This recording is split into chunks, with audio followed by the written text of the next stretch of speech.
Good morning, Johnny sir. Diwal Brave is good young star. CSK should invest on him. Murali Gaming at least next ಇಯರ್ಗೆ ಯಾರನ್ನ retain ಮಾಡಬೇಕು ಯಾರನ್ನ ಬಿಡಬೇಕು ಅನ್ನೋ clarity ಬಂದಿರಬೇಕು. CSKಗೆ 9 match ಆದಮೇಲೆ ಮಾತ್ರ ತುಂಬ ಚೆನ್ನಾಗಿ ಬ್ಯಾಟಿಂಗ್ ಆಡಿದ್ರು. ಅವರು ಬ್ರೀಫ್ 30 ರನ್ ಹೊಡೆದ್ರು ಕೂಡ ಯಾವ ಥರ ಹೊಡೆದ್ರು, ಎಷ್ಟು ಕಾನ್ಫಿಡೆಂಟಾಗಿ ಆಡಿದ್ರು, ಅದು ಖಂಡಿತವಾಗ್ಲೂ ಹೆಲ್ಪ್ ಮಾಡುತ್ತೆ ಅವ್ರನ್ನ ರಿಟೈನ್ ಮಾಡೋದಕ್ಕೆ. ನೆಕ್ಸ್ಟ್ ಸೀಸನ್ ಮಾತ್ರ ರಿಪ್ಲೇಸ್ಮೆಂಟ್ ಪ್ಲೇಯರ್ ಆಗಿ ಬಂದಿದ್ದು ಅವ್ರನ್ನ ರಿಟೈನ್ ಮಾಡ್ತಾರೆ.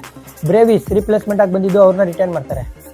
Few CSK players' approach of taking time initially and increasing the scoring letter is not working for them and it's costing them the chance to put a big score on board.